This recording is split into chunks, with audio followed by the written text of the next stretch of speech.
Hey everybody, welcome to today's Player Engaged podcast. Today we're talking to the wonderful Catherine Litvaitis, and let me tell you what we're going to talk about. We're going to talk about what a community manager does for your game, how they influence the community, work with the community, how they start a community, the community guidelines, and how do you use different tools to effectively manage your community. It's full of great insight on today's episode, so I hope you enjoy it. Now let's get to the show.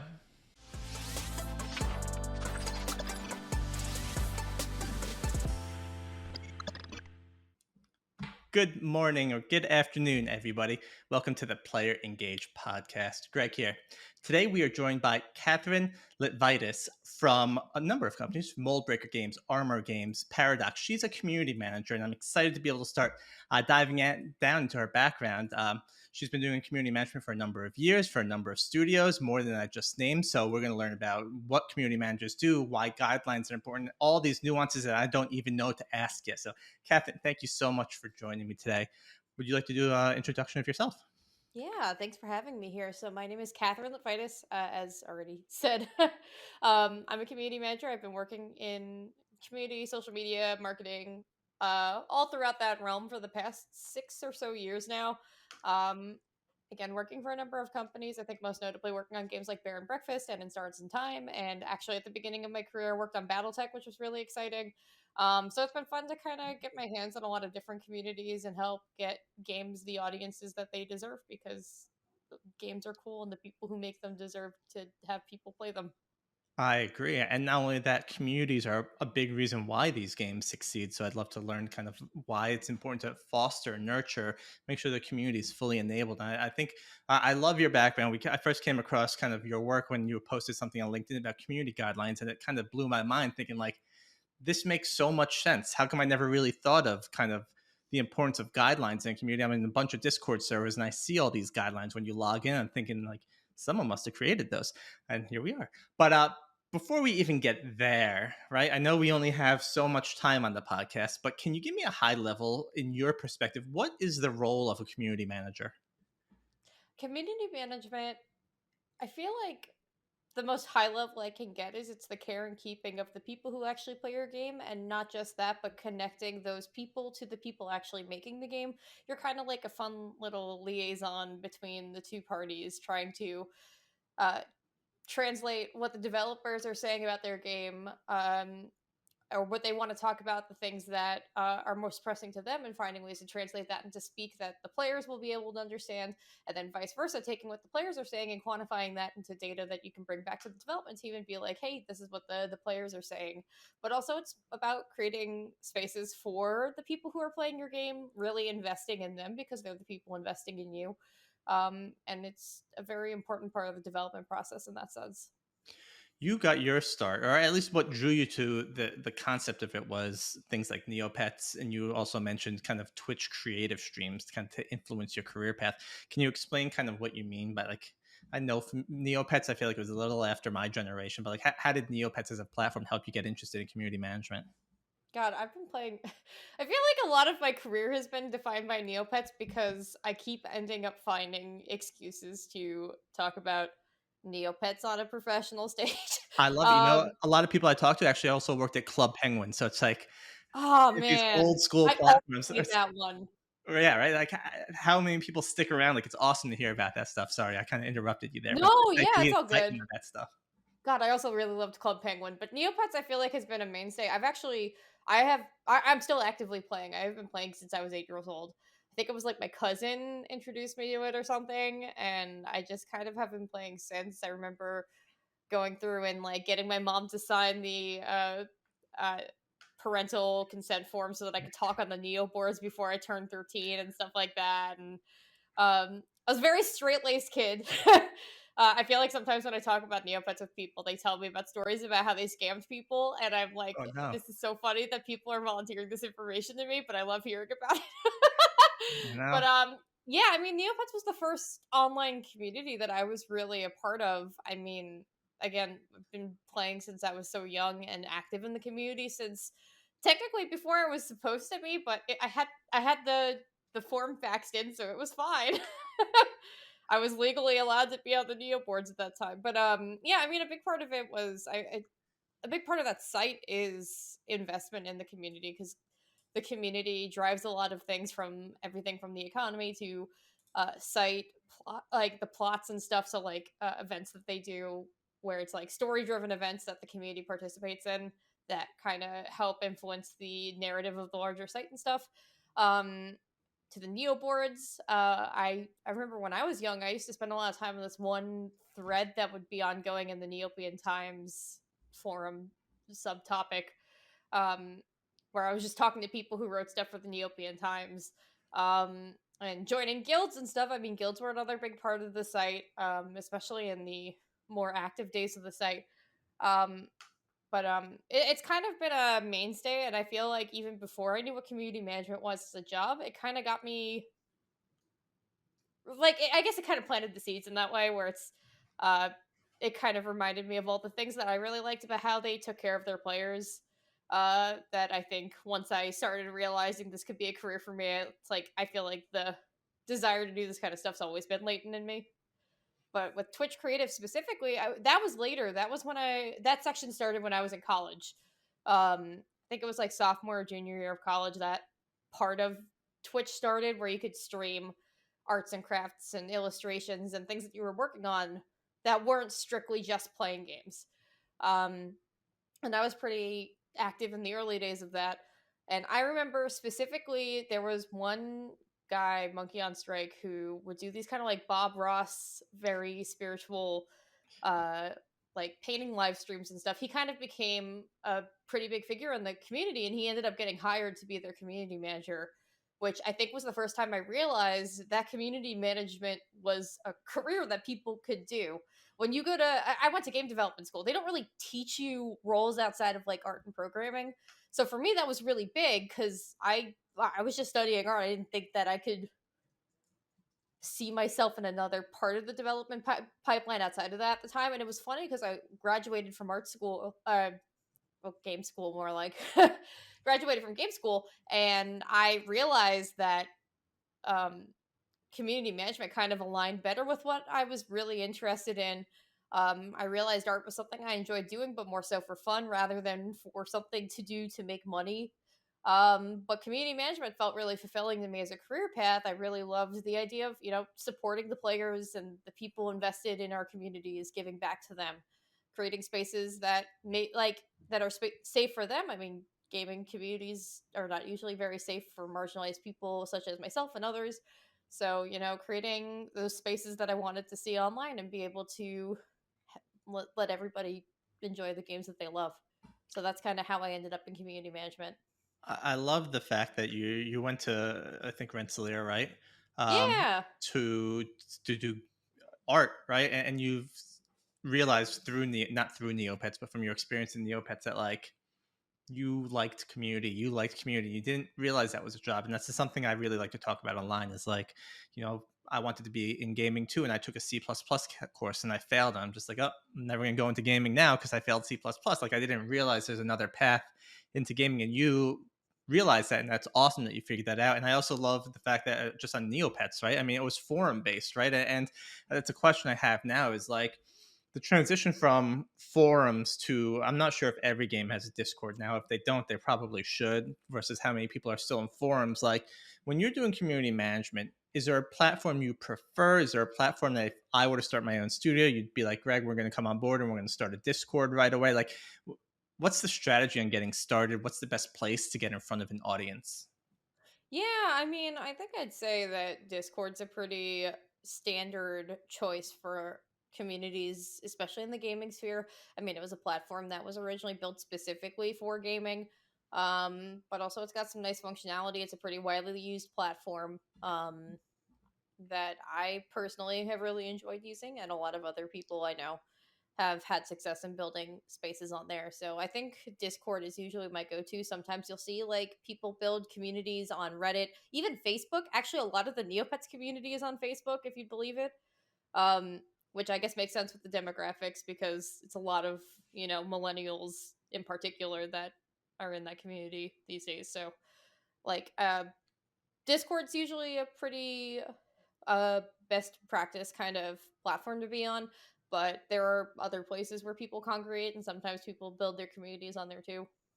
Any new communities I should be aware of? Just checking out. Um, like specific company All right, servers you and know, stuff? I don't know what these young kids are into these days. I try and keep up, but I feel like an old man here. So I'm just like, all right, I like Discord, but are people using other things now? I mean, I know WhatsApp has a big following, but I don't think people have communities on WhatsApp as much, at least in the States. I like I don't think I've ever really used WhatsApp. There you go. Like, Looking like a true I hear American. people do stuff on there sometimes, and I'm just like, I none of my friends and I really use it, so I've never had a reason to be on there. A lot of my communities are on Discord. I mean, everything from like smaller community management spaces to like games that I'm a fan of to just like servers for my friends and I. So I spend a lot of time on Discord specifically. And yeah, I've also been spending time on Facebook because of the Neopets community because they're all in there and they're all very entertaining.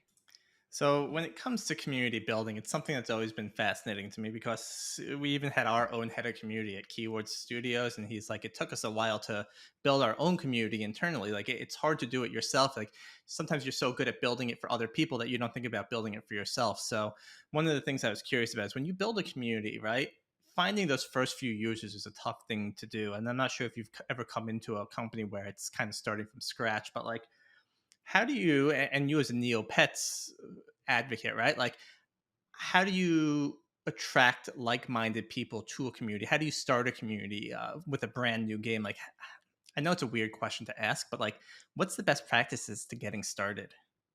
I think this is where my because I've been in indie, like my cross disciplinary background in marketing comes from. Just because, I mean, a big part of marketing is figuring out what kinds of people will play your game. And I do think that kind of extends to figuring out how to build communities. So when I was first signed on to work on it in Stars and Time when I was at Armor, um, the community's changed a lot since I worked there, but originally, like a big part of it was we were establishing this community from scratch so that when we announced the game, we had an entire space for people to come in and congregate. I mean, the developer already came in with a pre-existing following, um, and I also came into that knowing these kinds of games very well. I really like indie RPGs, so it was fun coming in with that understanding of what that community generally likes because I was able to use that to inform how I built that server. So a big part of that when I was building this from the ground up was I know that people really like fan art. I know that people really like theorizing about plot elements and stuff, even if they don't have much to work off of. I mean, this game actually did have a bit to work off of because in Stars and Time did kind of have like a prologue, like tech demo sort of game that came out before it that incorporated a lot of the same elements, story elements and stuff. Going into the new game, so like people were already theorizing about like what are these characters going to do, or what do you think that this means and stuff. What are we going to see in the full game? So create carving out spaces just for people to theorize things, also just like a general section for people to make things together. I find those communities are very creatively driven, sharing a lot of fan art, sharing a lot of um fan works of all kinds, like stories and things, even playlists at some point. Which was something else I wrote into the strategy for that game. But it was kind of from that place of like narrative and creativity at the forefront that I think ended up doing really well. And I don't think I've ever worked on a game where we've gotten so much fan art. I mean, even right after we announced, I was like, wow, every day I'm seeing like several new pieces of fan art in here, and they're all really fun and good. I loved that community. They were really sweet. Um, yeah. I like, because you kind of had the early access type of thing, right? Or the tech build, right? You kind of got to understand what the audience likes, and then you can build content around those likes to draw people in. I've heard a lot of things about fan art and music as well over time. It kind of boggles my mind how deep people get into some of this, but it's so respectful. I know when I started playing Starfield, right, I got really big into the linking of different bases to send resources. I was so lost, and I found a forum where people just went to insane details, just like, who is building this stuff out? Like, are they doing it for free? Are they doing it just for the love of the game? And it's Hmm. just like, I don't think if unless you really pay attention to it, people understand how deep people fall in love with these games and what they want to do to see these games succeed, whether it be building their own guides, building their own things. And it's awesome to see that as a player that needs that help a lot, right? When I could Google it, I could figure out Mhm. the forum and best place to be. I think it's awesome. Yeah, it's actually funny because Adrian and I, before we started working together on their game, um, like years and years ago, we were both very active in the Undertale community at the same time.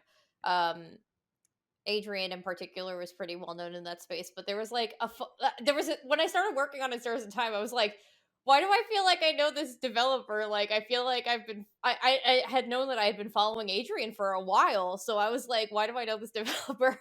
And then I just like sat down and I like looked back at my own like art Tumblr and stuff, and I realized that I had actually um so there was like a series of fan albums in the Undertale community where they had artists come in and draw covers and stuff.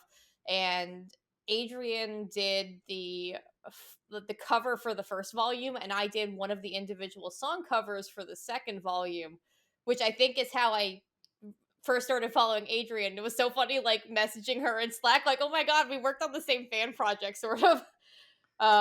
It's just such a small world there, but I mean, again, like things that I really love about community is that ability to bring people together over the things they love, you know? Yeah, do you find yourself? I spoke to someone in trust and safety that mentioned that they get, it's not a relationship, but they formed like this bond with this player online because the player was always, and this person was bullying people. But then when they formed that bond, he realized like he shouldn't be a bully. But like when you create these communities, do you see these regulars that might jump into one community or another community? Like, I guess, are there familiar faces like you're mentioning now that you see all around?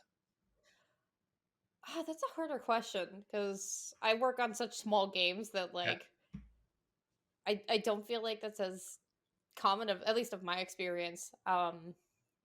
But I mean, like, there's always regulars in those spaces that you're moderating and stuff too. Like, you kind of get to a point where you're working with a community and you start to recognize, oh, I realize, like, I know this person, I've seen them comment a lot, and I've seen these two people interact, and I've seen this person post a lot of fan art and stuff, or this person is very helpful around the space, which ends up also informing my work, but also, like, I like knowing that they're like I like seeing like engaged people like sharing what they love with each other in our spaces. So it's nice to see regulars in there. Yeah. As a community manager, what skill sets do you say you tap into a lot? You mentioned your marketing side, right? And that type of stuff. Are there other skill sets that when you went to school you either picked up on or you think to yourself, oh, I wish I studied this more when I was back there?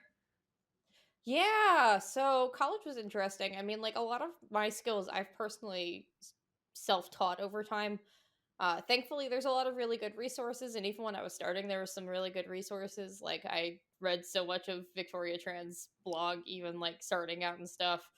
Um, but I think like the biggest skills for me that have been helpful have been copywriting, like just being able to have strong communication and writing skills.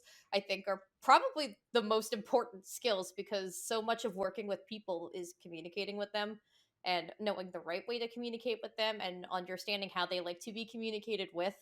So those are skills that I mean I've always really enjoyed exercising over time. I mean, even like as far back as like high school and before that, I've always really enjoyed writing, and I've always been kind of a bit of a people person. So those skills kind of came more naturally to me. And then over time, especially when I was in art school, I did a lot of practicing graphic design skills and stuff, which never was intentional. I feel like feel like something that happens a lot when you're an artist is people see that you're an artist and then without figuring out what kind of art you do, they're like, "Oh, you can do graphic design for me, right?" And I'm like, I guess.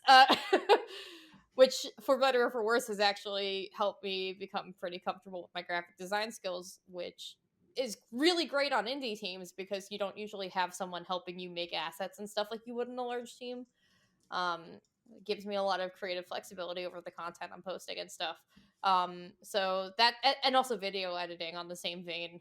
Something else I was exercising a lot throughout my life, but especially in college, and especially since, like, I mean, it's been very helpful in creating stuff for social media channels. And I don't know, I like those skills too. It's funny. I'm going to come back to this, but usually about halfway through the podcast, I'd like to do a fireball round where I'm going to throw some questions at you. No, neat. You ready for it? Maybe. Yeah, there we go. It's the best response. All right. Question one. What did you have for breakfast?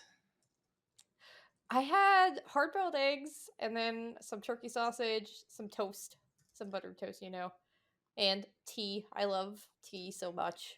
I drink so much tea in this house. There you go. What is your dream vacation?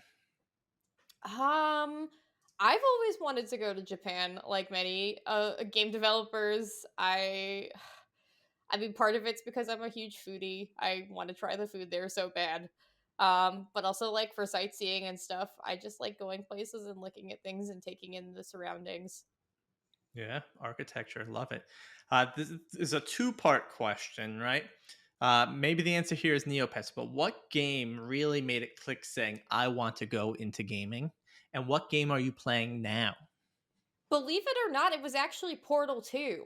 Nice. So I first played Portal 2 like I think maybe junior year of uh high school, and I was like, oh, and that was like looking at colleges around the same time, and a lot of them had games programs because that was kind of when we started seeing more colleges like introducing these sort of degree programs to their course loads and stuff. And I was like, oh, like something between those two like made my brain click and made me realize I could make something like this someday. Um, I think at the time it was funny. I think I wanted to go into programming, and then it was kind of like what you said before. I took a programming class, and I realized, like, oh, I don't know about programming. Uh, but yeah, I mean, I still think that like Portal 2 was probably the most instrumental in getting me into a place where I could be here now. Right now, what I'm playing, a lot of Balatro, a lot of I'm not very good at it, but I really like that game. It's like I don't really play roguelikes. I don't really play deck builders, but I play so much Balatro. It's that one's been like such a sleeper hit for me. Um, was not expecting to love that one that much. I've also been dabbling in Final Fantasy 14. I play a warrior. Uh, I'm still in ARR, so I'm pretty early, but I've been playing that on and off with the help of some friends who are a little bit further along, giving me advice and stuff. There you go. You're off the hot seat. But I will say that Balatro took over my life for about 3 months, and it was maybe the greatest 3 months of the year so far. It is such a great game, and my friends joke around because they don't play it. I just always tell them I'm playing Balatro, and they don't understand the I don't know, the addiction to it. It is It's amazing. so well designed. Yeah. You know it's good when it's just like even when you lose, you're like, okay, I know what I could do better next time. I'm gonna hit the button again and start another run. Yep, Um, exactly. it's just so, and like when you actually get like a good flow going, it's so satisfying watching all your combos pop off, and it's also very punchy, like graphically, which is so again satisfying. It's just such a satisfying game to play. I love Balatro, so good. Not only that, they have a giant community on Discord. I joined their Discord. I was like, I'm going to try and message the creator and see if I could get him on the podcast. And like, their Discord's gigantic, and the creator has like no private messaging turned on. I was like, oh, that's a bummer, but That's great, great smart. I get community out it. there. Yeah, yeah, I feel right. like if I made a game that big, I'd be like, yeah, I understand if you don't have your DMs on. Yeah, exactly. So, all right. So, I want to go back to what you were talking about. Um, what did I write down? I wrote a whole bunch of notes here. So you mentioned to yourself that you kind of have all these skills that you like tapping into, right? You've learned about video editing, you've learned about graphic artists, and all the different types of art you can do. Is there a skill that I'm going to use the word hate, and I don't like to use the word hate, that you hate having to tap into? Like when you wake up in the morning and you know you're going to have to do that, you're like, oh God, I have to do this today. Ah, wow, this is a hard one. People There's just so love much about everything. what I do that I like that I've never had to think about the things I don't really Yeah. like. It shows all the way to the back of your mind. Yeah, I really can't think of anything that I like distinctly hate off of the top of my head. I mean, sometimes it'd be nice if I didn't have to do content creation so I could focus on all the other stuff, but I don't hate content creation. I find that part of it also fun at times, especially when I get to exercise my creative muscles like that. But yeah, I mean, I don't think there's anything I distinctly hate. Okay, that's great. But on that note, right, one of the things you mentioned earlier in the interview is you talked about kind of where you said as a community manager, you kind of feel like you're a liaison from like developers to community to other aspects. What are the other tools that you might be tapping into? Like, do you find yourself going to tools like Jira or Trello to add notes to developers? Are you just messaging them on Slack? Like, and it might be different from studio to studio, right? But like, what are the common trends you see on how you communicate with the rest of your teams? Yeah, I mean, Slack is always a go-to for a lot of projects that I'm on Slack, or actually Mouldbreaker, we use Discord, um, Makes which has sense. been fun because I get all of my custom emojis in there. But yeah, I mean, like having that direct line of communication through a direct messaging system like Slack or Discord's been really helpful. Something I've been finding useful for, I mean, working with team like embedded in teams and stuff, and also working with clients is like I've been really liking ClickUp lately. We actually I feel like I started using it more because Moldbreaker, we use it for our production system. Um so I mean it was something I was using a lot for task management stuff, and then when I started doing freelancing on top of that, I found it really useful to organize things like marketing priorities or content calendars. I've actually been building content calendars in there at one of my gigs. So it's like it's been really handy in that sense where it's flexible and a free tool that's pretty widely easy to use. Um, that also I learned that you can embed ClickUp boards inside of Notion, which is fascinating because that also is really nice for kind of like encouraging a line of communication, like being able to be more transparent with the kind of stuff that I'm working on with my clients. Um, Also, Notion's been something I've been using a lot more lately. Even like outside of work, but Can you give but us yeah. I love that. I've been looking into Notion. I've been looking into another tool that's like replaces Excel or something like that. I forgot what I can't think of it. I'm going to think of it while you're talking. But like, what's a good use case on why I should start taking a look into Notion? Notion's really good for documentation, and I wish that when I was still at Armor Game Studios, I did all of my documentation in Notion because let me tell you, Notion is actually built for that kind of stuff, and I was using Google Drive, which is not built for that kind of stuff.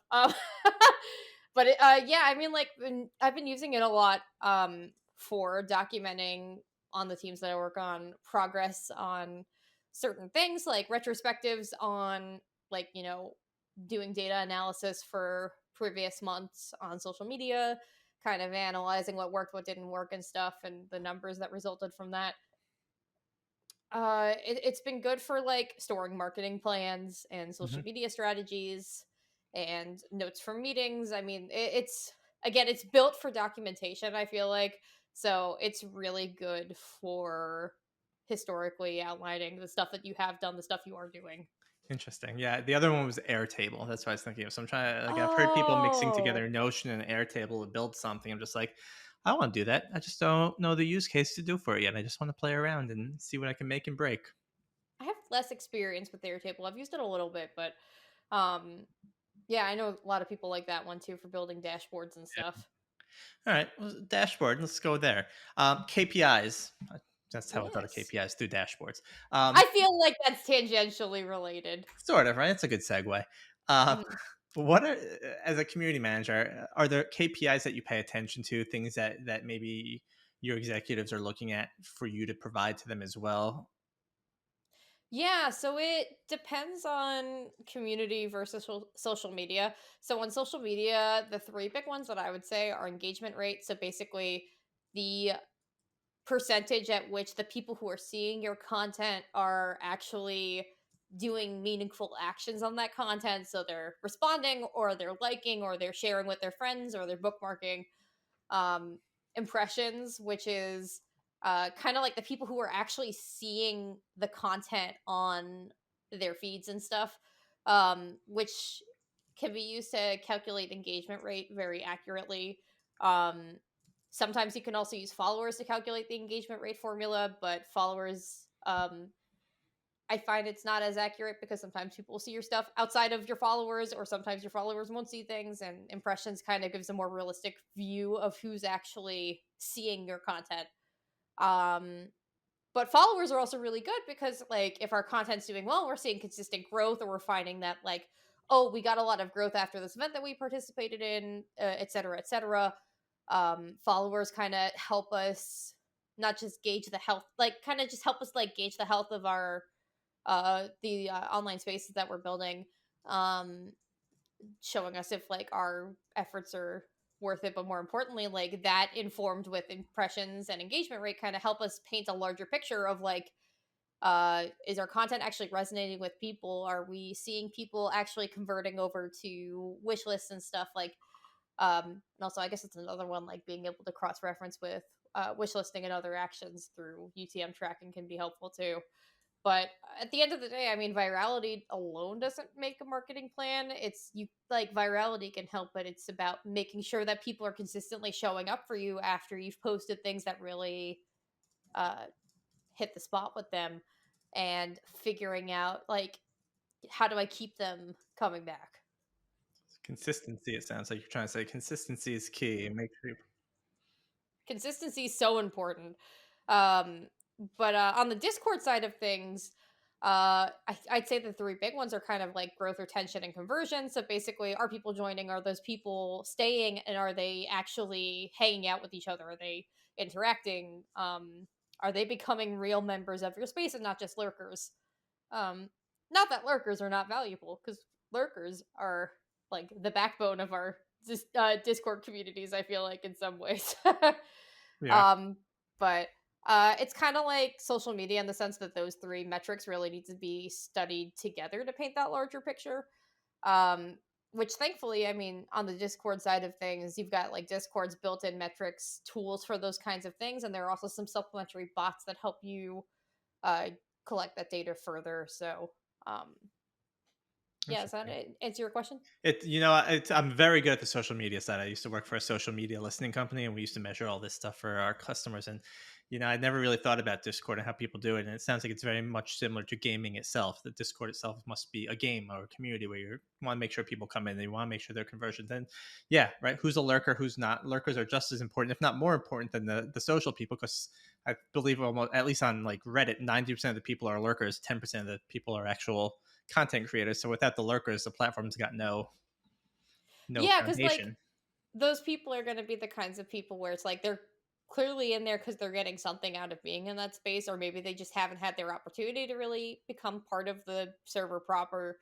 But some people will get like their information and stuff from there, and you still have to kind of like they're definitely useful in that sense where there's a chance that they could end up becoming part of the community and Mhm. things like that. But I mean, making sure that people actually are like coming and staying and spending time with each other is also really important because, like, why else would the community be there if not to create that sort of space for them? So with the social media side of things, right? The numbers you're monitoring there, do you use any tools to help you with that? Things like a Hootsuite or a Sprinkler or a Affogato? Um, I mean, I've used a bunch of different tools over the years. I mean, one that I haven't been able to have access to just because it's been so expensive is Sprout Social. I remember really liking that when I used it in some of my earlier roles and stuff. I've also used stuff like Agora Pulse. Most recently, I've been using Buffer actually, which seems to be very on top of creating integrations for some of the more up and coming program or like social media sites that have been coming out since all the change, the big shakeup at Twitter. Um, so like they just recently added Blue Sky integration, which blew my mind because it was like it made my life so much easier because it's like I'd love to be able to experiment with this platform, but so much more annoying to get content on there because I have to like go in there separately and there's no way to schedule on the back end inside of Blue Sky and stuff. So having something that'll do that for me is like, oh, great. You keep everything consistent and get everything out at the same time. Um, yeah, I love that. This is all clicking for me very well, and I love the way it all connects. Right, you build a good social media campaign, and you bring people to your Discord, and in the Discord, you can keep nurturing them and growing them, and you can keep this cycle growing to make the community grow. Um, I guess now that you're building a community, right? We're building a community. It's time to come up with community guidelines. Um, I imagine you have community guidelines right out the gate. And if I'm wrong, you can let me know. But like, how do you start building community guidelines? Is it just a basic template you use over and over again, or how do you go about that process? Yeah, I think it kind of like depends. I mean, like I like rewriting them for each company that I go to, just because I feel every game is different, every company's values are different, and sometimes like you go to a different space and you realize, well, maybe there are some things that I am realizing could have been good that I could have done in other spaces that I'm doing here. So I like to start from the beginning. um if I'm working for a larger company or a company with a larger portfolio, sometimes I'll write more standardized guidelines, but I'm still writing those from scratch every time I go somewhere. So something I like to do is kind of like consider stuff I've written in the past. Also, kind of like get a pulse on what communities are including now, in case maybe there's, something really good that I never would have thought of including in my rules that like another space has been including, or uh, just kind of like getting a pulse for the state of community now, and then going in and doing my own take on my guidelines, where I'm covering the things that are really important to our company, the things that are really important to me, and the things that are really important to keeping this space healthy. um so yeah, I mean, a lot of that is writing guidelines that are very intentionally inclusively minded to protect like the more vulnerable members of our community. I stuff in the past that I've included is like, I remember when I worked on some games at Armor Game Studios, like a big thing that we were noticing is an increase in like Discord scams and stuff. So like I codified something in there for like, hey, if you're getting scammed and stuff, like be careful, let us know, we'll look into it for you and stuff, to kind of take that burden off of the people in our space and keep them from getting hurt by stuff completely out of their control. um but yeah, I mean, like I like to kind of customize them depending on the space that I'm in. Like I went with a little bit more of a fun approach with Mouldbreaker's guidelines, just because of the kind of tone that we are setting for our space and stuff, but still trying to keep them very focused and like we mean business. The Discord scams is a new one you bring up because at Help Shift we offer Discord, a bot for Discord for support, and Hmm. it's usually done via DM. And one of our customers was like, "Oh, we can't use DMs. We've prohibited people from DMs, and we educate our users that most scams are done via DM. So if we DM you, it's not going to be us." I was like, "Oh, that's interesting. I didn't realize Mm. that DMs are the source of fraud or things like that online." And that was kind of an eye opening moment to me. Um, It's but so funny you mentioned that, because the more that I think of it, the more that that's probably right. yeah, I feel like a lot of the big ones that I see on Discord are things like someone DMing, like someone hacked an account and is DMing their friend and is make someone on their friends list, and they're trying to make it sound like they are the friend of this person, and like, hey, I have this game, can you download it and play it and tell me what you think of it? That turns out to be a Trojan horse. oh Um, geez, yeah, like that one's a really big one. I had a friend who got hit by that, and like they had to go through hell to get it off of their computer. Um throw it but out, there's get a stuff new like one. that, and like, hey, join my Discord server, which sometimes people do just like blatantly post that in the server, and I'm like, you're not kidding anybody, buddy. Um but yeah, I mean, a lot of them do happen over DM. That's a good point. Do you find that you have yourself tools to help enforce these policies? How do you go about doing it? Because there's so much happening on some of these channels at once. Yeah, so something that has been really helpful on Discord specifically is they've introduced over time auto moderation tools that help with a lot of things. Like, I think they even have stuff that like helps with bot raids. So that's really nice. So trying to help minimize the impact that stuff like scam links and fake accounts and bot raids and stuff could have on your moderation teams, which I think does a lot. There's also additional tools, like I know there's one called BMO that does uh, kind of also bot raid prevention sort of stuff. Um, and in terms of moderating and stuff, like I've seen success in servers that I've worked in with mod mail for like larger servers, where it's kind of funneling all moderation stuff, like all reports and things like that, into one a bot that kind of like aggregates all of the responses you're getting from people, all the inquiries you're getting, so that your moderators can look at them inside of the server. Their inboxes aren't getting bombarded or anything. They're able to kind of more easily track, like everyone's able to see the same messages and stuff and discuss moderation decisions together, which is really nice. and I think that helps too. But there's a lot of different things you can use. I mean, the nice thing about Discord is it has such a wide bot integration community and a lot of developers making stuff to help make things like this easier. Yeah, I love that about Discord, but it also worries me about Discord. When you're starting to look up different tools and you see 10 to 15 different options, it's like, all right, how am I going to get going here? How am I going to get started?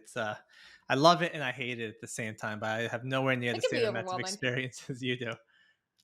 Let's talk about, again, getting started, because it's something that always kind of boggles my mind. If you can give anywhere from, let's say, 1 to 3 tips and tricks to someone who's trying to get started, maybe it's an indie game that has very little budget and they want to start doing this. What are some tips and tricks to getting started? I guess like the first one is like think of marketing as soon as possible is probably like if I could put anything on a billboard and be like, this is the most important thing that I would like to impart on indie devs is yeah, I mean, start thinking of marketing early and think about it often because I mean, it'll help you understand, like what are the challenges of getting this game to market and stuff. What kinds of people are actually going to play your game? What kind of things do people actually like about these games, which can inform the way you actually make the game itself. Marketing is not just something you do 6 to 12 months before launch. It's something that you passively do to some degree throughout the entirety of development. So that's the biggest one that I can think of. Um, I guess second is pick a social media platform and stick with that.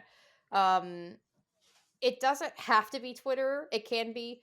Keep in mind that if you do choose Twitter, I mean, there if you're not careful, you could end up marketing to developers, which can be good, but also you could be missing out on large parts of your audience by only marketing to other developers.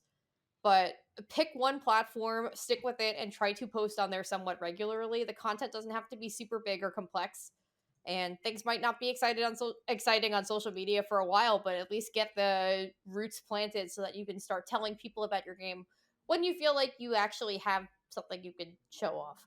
Um, and I guess like honestly, I feel like that also goes into my third one, which is don't just market to developers.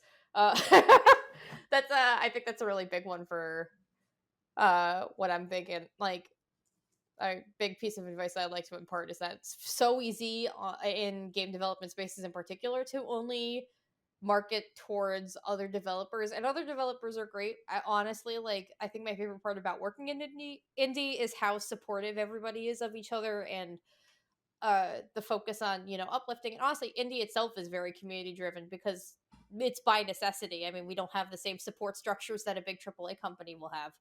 Um, so that's really good, but also, again, you could be missing out on large parts of your audience who would be really excited about your game if you're only focused on things like Wishlist Wednesday and other hashtags that are very commonly seen by other people in the games community or game development community. So make sure that you're not pigeonholing yourself.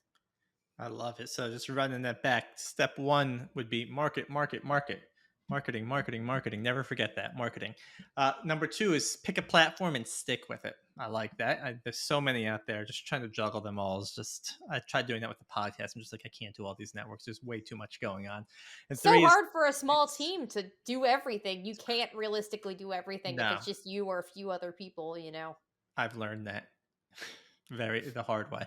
And then don't just market to developers, which I find is a fascinating one because I do. I'm speaking for my own self. I'm sorry. I find myself doing that a lot on LinkedIn, and I think LinkedIn's going to be almost 100% developers with some gamers here and there. But then you have Twitter, which you mentioned is still full of developers, and there's Facebook. I guess you also need to know your demographic to understand where would they hang out.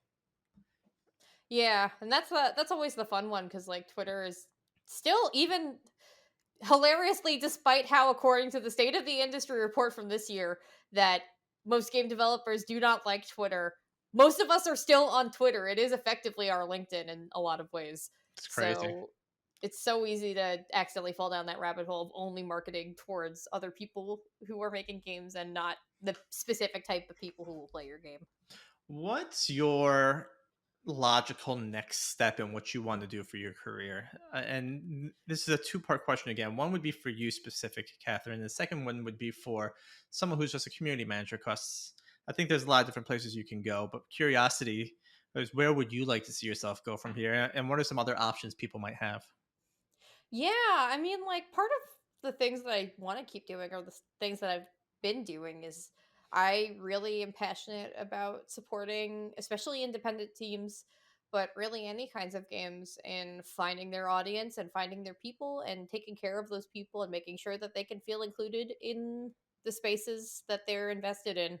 But I'm also very passionate about, kind of like growing more into like helping grow teams, and offering greater levels of support to these developers and leading strategy and stuff. And it's something that I've like dipped my toes into, and something I want to continue being able to do in my career as a community manager and a marketing professional. um and what was the other half of the question? For others in the industry, right? Not everyone might want to take the same path as you. So as a community manager, what doors can that open up for you, and which direction you want to go? Yeah, and that's a difficult question, because community management's in an interesting place where our career path is still pretty much in its infancy. I Mhm. mean, I don't even think like CM roles really widely existed at all, like before the past like 15, 20 years.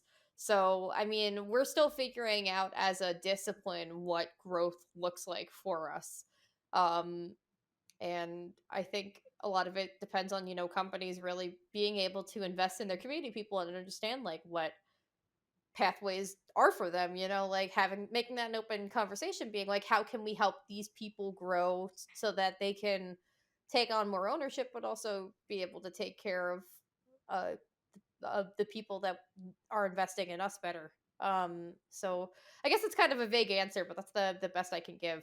No, I love it. And I my first job ever was a support rep, like a tier one support rep, and I felt the same way. It's like once all your customers or gamers or players, whatever vertical you're in, like you're the barrier between your company and them. You're learning what they see. You're learning from them, and I feel like it opens your eyes. You can learn to say, "Hey, I want to stay in customer support, and I want to keep going up the customer support and be technical." You can say, "You know what? I love community management and marketing aspect of it. I want to go towards marketing, or all these players complain about the game being broken. I want to test QA and see what QA is like." I think community managers have like they're sitting in the driver's seat of where they want to go, and I would agree with you. It's probably that first step out of university that they may go, but then and the options are endless from where you do go from there. And I think it's an awesome place to start your career and get that full visibility of the spectrum of what is available out there. Hmm. I think that's all I have for you today, Catherine. So, first off, I am so excited you came on today and we got to talk about all this stuff. Is there anything you want to talk about, anything you want to just mention, or where the people can find you? Yeah, I mean, first of all, thank you for having me. I mean, this has been really fun. Being able to chat more about the things that I love the most, which is supporting developers and communities. But yeah, you can find me on Twitter. I am LITVAC art, all one word, on Twitter. You can also find me at my website. I have a portfolio at litvac.com. And I'm obviously on LinkedIn, where you found me. But I feel like I'm everywhere at some point. You're a community manager. You got to be everywhere. Find her in every Discord possible. I know, right? But I think those are the three most important places you can find me. Doing things and sharing the stuff that I'm working on. Yeah, I love it. And again, this is a immensely educational episode for me. So thank you for that. We'll have all of Catherine's information on our Player Engage website. We'll talk about it. We'll have access, or we'll have URLs to her Twitter, her website directly. Again, Catherine, thank you so much for coming out today, and I hope you have a great rest of your day. Yeah, thanks for having me. I hope you have a great day too.